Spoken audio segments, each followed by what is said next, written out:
Irish music is well known throughout the world. From Sydney to Buenos Aires, from London to New York, you can hear an Irish song, dance to a reel, and take a drop of Irish whiskey. It is a sad thing, though, to see an Irishman far from home who is too fond of his glass. My name is Michael Coleman, and they say I am the finest fiddler that ever lived. They say I put a twist to a tune.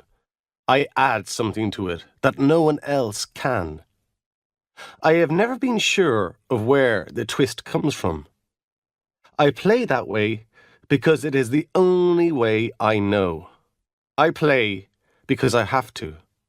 I do not know where it comes from or what it is going towards. My home is a small room in the South Bronx in New York, where the tall buildings shut out the sky. I don't understand the place at all. 2 of my nieces passed through the city last week on their way to look for work. We tried to talk about home, but I could not, nor about here either. I picked up the fiddle and played a couple of tunes, and then there was no distance between me and them or the Bronx or Killaville in Ireland where I was born. That's what I have been able to do all my life. I could talk to you forever and still say less than you'd hear from the first few seconds of a tune called Lord MacDonald. It was a calm, bright summer evening. I got the fiddle back once again. I'd had to pawn it because I needed the money. Times were hard, as they have been for years. I remember the days when we musicians were paid a working man's weekly wage for half a morning in the recording studio. An Irish cop had hired me to play the fiddle at his daughter's birthday party. He had done well for himself since coming to the USA. Not only did he have money, he was also said to be honest. I spent the week before the party drinking to his honesty. A lot of money had been mentioned. It was a short walk to his house in good weather. As I went up the wide grey steps to the front door, there was an uneasy feeling in my stomach. The same anxious feeling I always have before I start to play. Some nights I sit up and play, and then I notice the sun has come up and is shining in the street outside. I knocked at the cop's door, and a beautiful young woman in a blue dress opened it. She looked at me with a face full of puzzlement. There were holes in the elbows of my jacket. Nothing was said for a while. "I'm Michael Coleman, the fiddler. I'm here to play at the birthday party." The girl still said nothing, only looked me up and down for a few more moments. Then she turned and ran back inside. I still remember the face of that cop. It was the face of a man who'd take terrible offence if you weren't enjoying yourself enough at his father's funeral party. A big man, nearly 2 meters tall, still the colour of a man who spent many a long summer working on the farm, in a good suit and expensive shoes. He had more of the American accent than he should have had. I could never manage that trick, although I'm not sure I missed much. The cop rushed across the hall and tried to catch me by the throat. I stepped to one side and he dropped his hands. His right hand was opening and closing. He couldn't keep it still. There was no sound in the neat and tidy evening street. He was so angry that his tongue hit his teeth as he spoke. "Well, Mickeen Coleman, the great fiddler, you dare to show your face here?" I didn't know what was annoying the man at all. "My daughter's birthday was this day last week. I had 150 people waiting for you. Damn it. Where were you? It's bad when you start making that sort of mistake. I really needed the money he'd have paid me. Well, Coleman, where were ye? I made a mistake. I thought it was today I was supposed to be here. He banged his hand on the wall by the door. The man was nearly dancing with temper. There were a pair of young women standing in the hall behind him now. They were laughing at his shouting, and that was making him even angrier. I'll tell you why you weren't here, Mickeen. It's because you were falling drunk around the South Bronx somewhere. I got plenty of warnings about you, but I didn't take them. Fool that I am. You yourself and your friends are a poor advertisement for us Irish, drinking and fighting and bringing our name down in front of the Americans. You think you're something, but you're nothing. I never aimed to be an advertisement for anyone, only myself. You may all be famous, but did any of you ever do anything to give us a good name? Did you? Did ye? On about the second, did ye, he hit me in the chest with his right hand and sent me rolling down the steps. I was on my feet before I reached the bottom one. I was always able to land on my feet. I didn't say anything to the cop. I never even said goodbye. It was a grand evening. There wasn't enough wind to move grass. I just walked off with the fiddle under my arm, safe. It cost people a lot more than their fare for the ship when they came over here. Some of them lost all sense of who they were. The cop wasn't the worst of them. A lot of them wouldn't let you near enough their house to be able to throw you off their steps. They'd be ashamed in case someone caught them listening to old Irish tunes like the Sligo Maid or the Kerryman's Daughter. The same people even tried to destroy their accent, cutting bits off it like a man trying to give a block of wood a new shape. At one time, there was always a place for us, a place for those who made others dance. Maybe people don't want to be reminded about what they came from. Because they're frightened, they haven't moved as far away from it as they think they have. The fiddle was pawned again, and I was in a bar, a quiet bar, drinking whiskey. I learned to drink at those dances where you'd accidentally break a string on your fiddle if they weren't refilling your glass quickly enough. I used to take my whiskey with friends and laughter then. Now, I like to drink alone. The drink only makes me feel okay these days. Still, in bad times, okay is good. The twist. That's what they say I have. What I put into a tune that the others can't. You can't try to put the twist into your playing. It has to be part of it. Some days I think I know what the twist is, but I can never catch it because it is inside me. It is what I am. The drinking, the way I could never stay in one place, the blackness I see in front of me some days, the dreams I have in the night, all there in my fiddle. Whatever it was that was wrong with me leaked out through my fingers, and they heard it as the twist. And sometimes I think I have nothing to do with it at all.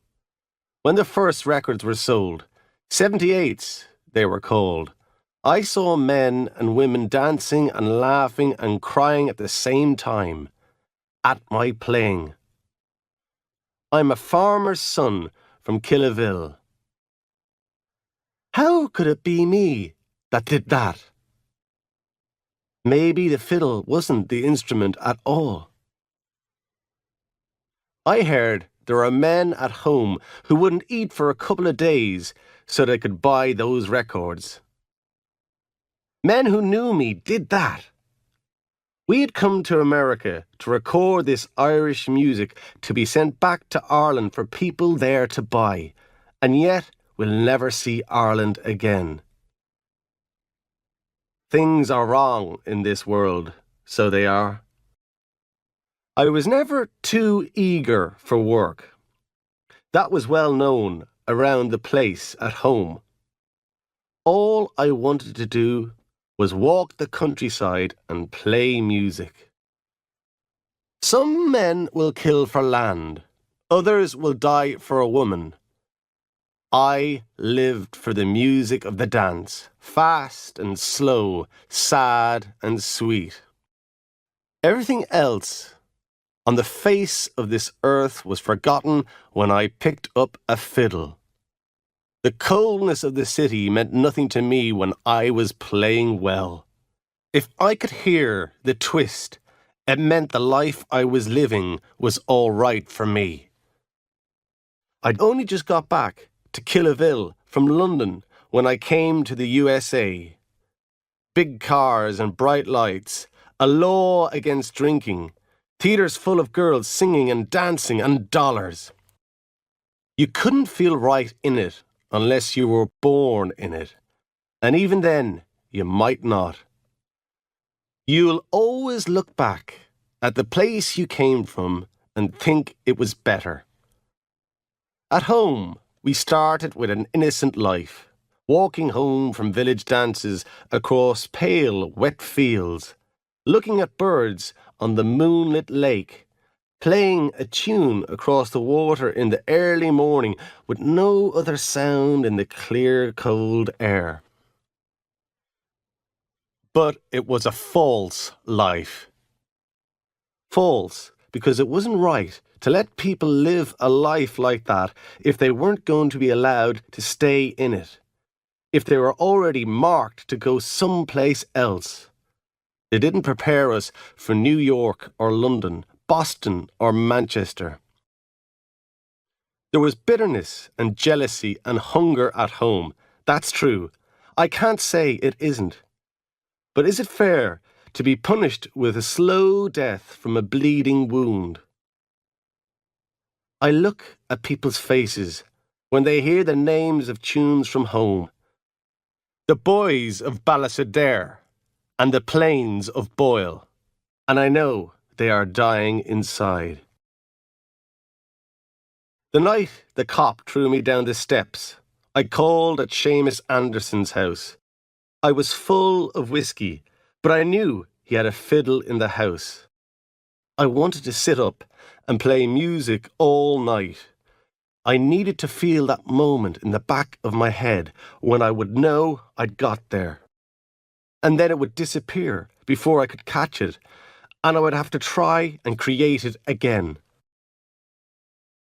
Seamus owned a bar. Like the cop, he lived in a good house in a good area. I managed to open the garden gate, although I couldn't see straight.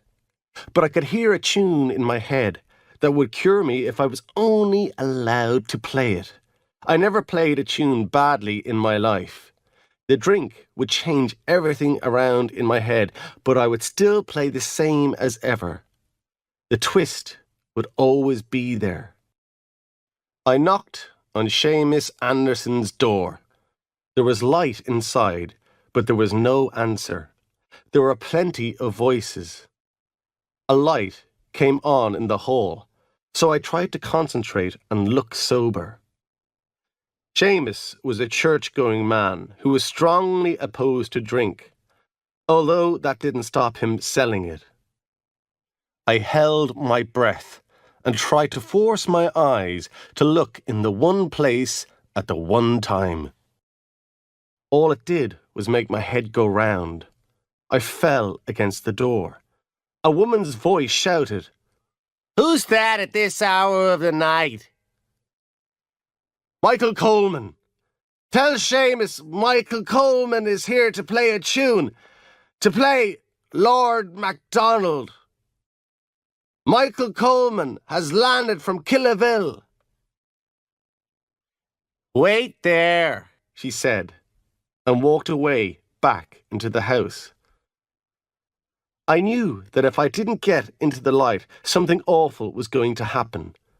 There was a lot of noise inside. It seemed a long while before she came back. "Seamus Anderson isn't home tonight. He's out of town." He had been out of town the last 5 times I'd been to the house. Still, he was a busy man, a businessman. I still felt bad, so I leaned against the door and hoped the black waves in front of my eyes would disappear. I could hear a man's voice inside the house. "Is Coleman gone? That man is nothing but trouble when he has drink in him." The voice could have been Seamus Anderson's, but I was not certain. I banged on the door and shouted for them to let me in. There was another voice, a harder one, with an unpleasant laugh. "Get out of here! Go on, get out of here!" And then to someone else, "You only have to lift him and he'll fall." In a narrow back street, me lying on a pile of rubbish, and a good number of rats. You'll always know rats because they sit up and look you straight in the eye to let you know that's how carefully they're watching you. I thought these were real rats, not the rats I see when I've had a couple of drinks. Lord MacDonald was playing in my head. There was a cop walking towards me. I realised my nose had been bleeding for a while and the front of my jacket was covered in blood. The cop was cautiously tapping his stick against the inside of his left hand as he walked slowly towards me. I stood up and stepped out from the wall, into the light. "Officer, I was only taking a rest." They take drunks down to the police station and beat them unconscious, with sticks. Sometimes they kill them for the fun of it. "Christ, it's Michael Coleman. Michael Coleman, the great fiddle player. We've got a whole pile of your 78s at home. What are you doing here?" "If I knew that, I wouldn't have to drink." He smiled and put a hand under my elbow to stop me falling. "Good luck, Mr. Coleman. It's good to meet you. You're a great fiddler when you're playing." And he walked off, a good Irishman. The rats were still there, so they were real rats, not my rats. The night was lovely and warm, and there was nothing to be afraid of. The drink is like music. How can you explain it to someone who has not fallen in love with it? How it floods your head and pushes the blood 3 times faster through your body. The wonderful moment of the first one the morning after, when it starts to clear away the fear and anxiety it put there the night before. Drink makes the world a place of certainty, in every way. I remember the day I played Lord MacDonald. I sat in a small recording studio in the South Bronx at midday. Played another tune for a couple of minutes and then it started. I played the whole of Lord MacDonald just once and I could feel something running through me. Every second was like an hour, and the music was coming from a place so far back in myself that it was tearing me apart.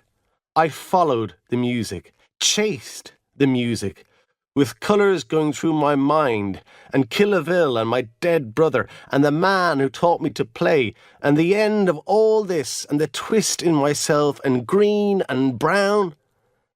It was bringing me somewhere, and I finally got there. I walked away out from the studio when I finished, and 2 men from the record company came out into the street after me. One of them pulled a huge roll of dollars from a deep trouser pocket. "Here you are, Michael. A couple of $100 for a special performance. No one ever heard anything like that before." The sun was shining the way it does in New York in the summer. The rest of the musicians were sitting in the usual bar, talking about work and spending money. They didn't know then they'd never have that sort of money again. I tried to explain what had happened. My hand was shaking and the beer was spilling onto the floor. Sunshine was coming through the dark glass of the front window. Blue-coloured light with dust flying round in it. I had got there. I looked at my fingers and said there would be so many more tunes that I would play like this. But it never came again. Not that way. There was just that one day before it all finished for me. Lord MacDonald was the tune. My name is Michael Coleman, and they say I'm the finest fiddler that ever lived.